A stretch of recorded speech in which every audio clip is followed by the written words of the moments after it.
Bonjour à tous, aujourd'hui je vous retrouve pour une vidéo où j'avais envie de vous parler des livres qui ont marqué ma vie. Cette vidéo est clairement inspirée de la vidéo de Lemon June que je vous invite réellement à voir parce qu'elle est tellement magnifique. En y réfléchissant, il y a des titres qui m'ont effectivement marqué et il y en a quelques-uns qui sont sortis du lot et j'avais envie de vous les présenter aujourd'hui. C'est au moins la 15e fois que je vous en parle du Petit Prince sur ma chaîne. Mais en fait, ce livre, c'est clairement mon livre d'enfance avec un album de Cro-Blanc que j'avais quand j'étais petite. Mais c'est vraiment le Petit Prince qui m'a marqué puisque ça a été vraiment la première histoire que j'ai... La première vraie histoire, on va dire, que j'ai lue et que j'ai fortement appréciée. Et je me souviens que des fois, je préférais m'asseoir sur un banc à la récré plutôt que d'aller jouer avec mes copains quand j'étais en primaire. Et Le Petit Prince a vraiment été une lecture qui m'a énormément marqué et qui m'a énormément plu. Et maintenant je comprends son message plutôt philosophique et le message aussi du film qui va en parfaite adhésion avec Le Petit Prince. Ça fait vraiment un vrai duo et franchement, je vous les conseille les deux. Si vous n'avez pas lu Le Petit Prince, si vous n'avez pas vu l'adaptation cinématographique, je vous les recommande vivement.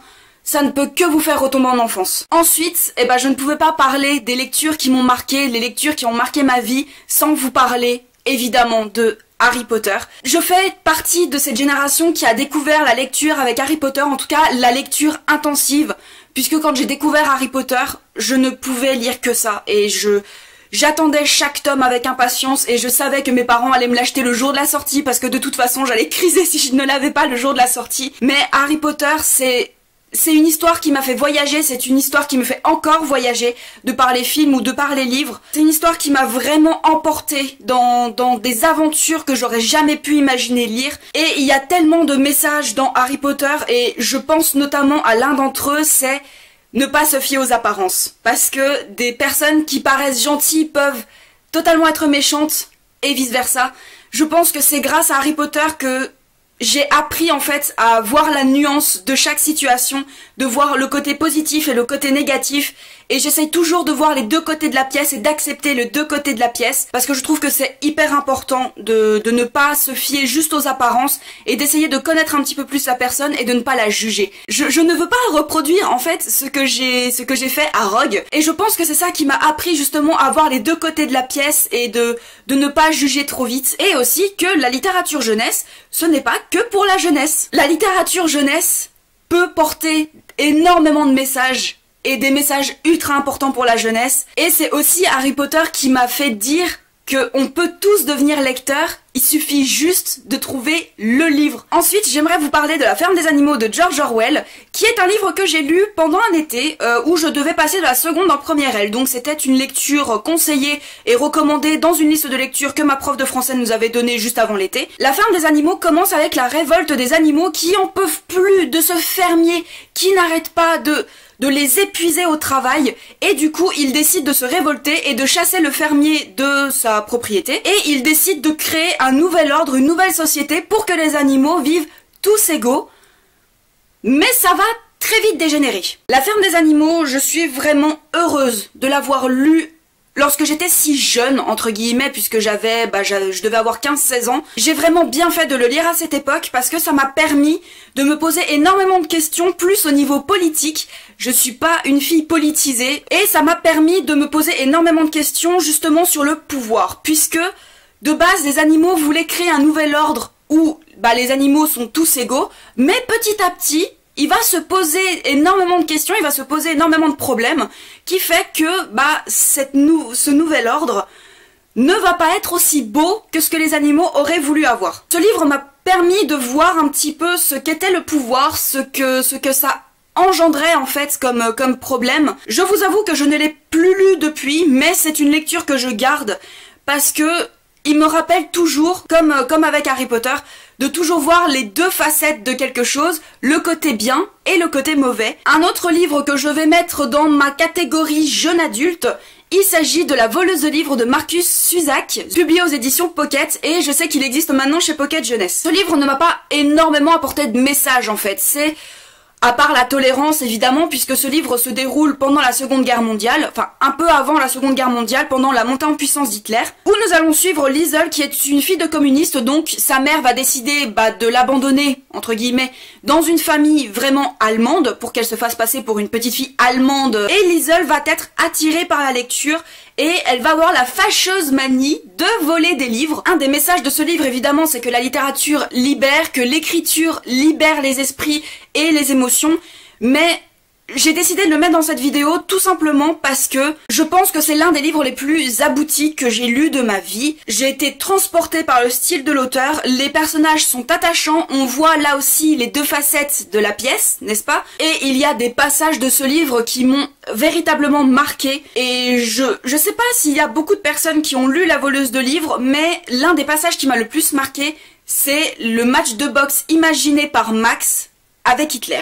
Je trouve qu'il est puissant puisque ça résume exactement la condition des juifs à l'époque. Je trouve que c'est un des livres à lire en fait pour comprendre les problématiques de la Seconde Guerre mondiale et de comment les gens vivaient en fait à l'époque. Je vais maintenant passer à la catégorie adulte et ce sont deux livres que je rapproche maintenant parce que je trouve que ce sont deux livres qui se rassemblent en fait par les problématiques qu'ils soulèvent. Tout d'abord, évidemment, Fahrenheit 451 de Ray Bradbury, publié aux éditions Folio. Je l'ai lu il y a seulement quelques mois et c'est encore un livre qui me hante. Le seul regret que j'aurais à dire, et je sais que je n'ai pas à avoir ce regret, mais j'aurais toujours quand même ce sentiment d'inachevé en moi, c'est que j'aurais aimé lire Fahrenheit 451 à la même époque que La ferme des animaux. Ça m'aurait permis de voir les problématiques de notre société et de peut-être mieux comprendre certaines choses que maintenant j'ai compris depuis, mais si j'avais lu Fahrenheit 451 quand j'étais ado, je pense que ça m'aurait énormément aidé à me poser énormément de questions et à peut-être gagner en maturité à l'époque. C'est quand même un livre, je pense, à lire quand on est ado, parce que là aussi ça va vous permettre de vous poser des questions sur notre société, puisque c'est un roman d'anticipation, et il n'a jamais été aussi actuel qu'à notre époque. Ce livre va me hanter longtemps, et même si je l'ai lu il n'y a que quelques mois, je sais qu'il va me hanter, je sais que ça va devenir une de mes lectures phares. Il a tellement bien retranscrit mes peurs, il a tellement bien retranscrit mes angoisses par rapport à la société future, à ma certaine fascination aussi pour tout ce qui est société technologique, ultra technologique. La lecture est tellement importante pour l'évasion, pour l'ouverture d'esprit. Et c'est là où je vais faire entrer en scène le deuxième livre que j'aimerais présenter dans cette catégorie adulte et qui pour moi est aussi est complémentaire en fait à Fahrenheit 451, Les passeurs de livres de Daraya. Je vous l'ai déjà dit dans ma vidéo livre du mois où je vous donne aussi mon avis sur ce livre. Ça ne peut être qu'un écho à Fahrenheit 451 puisque Fahrenheit 451 c'est là en fait. On est clairement dans cette société qui essaye d'embrigader les esprits, qui essayent de nous empêcher de réfléchir, de nous empêcher à nous ouvrir l'esprit, à découvrir le monde qui nous entoure. Mais les livres sont un moyen de nous faire découvrir des choses, de nous faire ressentir des émotions, et même la fiction, même la plus petite des fictions, même les harlequins, ça nous permet de ressentir des choses, peut-être des choses nouvelles qu'on ne pourrait pas forcément vivre dans notre vie quotidienne. Je ne me sens pas comme une petite fille à l'époque de la Seconde Guerre mondiale dans ma vie quotidienne, mais pourtant j'arrive à comprendre, j'arrive à ressentir ce qu'elle a pu vivre. Je pense que les livres non fictifs et les livres fictifs sont aussi importants les uns que les autres puisque ça nous permet de ressentir des choses et de nous procurer des expériences que on pourrait pas vivre dans notre vie quotidienne, de nous poser des questions. Et les livres non fictifs, c'est, je pense, une de mes résolutions de 2018, c'est qu'il faut que j'essaye d'en lire un peu plus, de découvrir réellement la réalité de notre monde, et de lire un petit peu, de me cultiver et de m'ouvrir un petit peu l'esprit. Et je pense que Les passeurs de livres de Daraya m'a vraiment entraîné, m'a vraiment poussé à découvrir la réalité de notre monde. J'aimerais vraiment être un petit peu comme ces lecteurs de Daraya, qui étaient dans une situation exécrable, qui étaient dans une situation humainement insupportable, et qui ont eu le réflexe d'aller vers les livres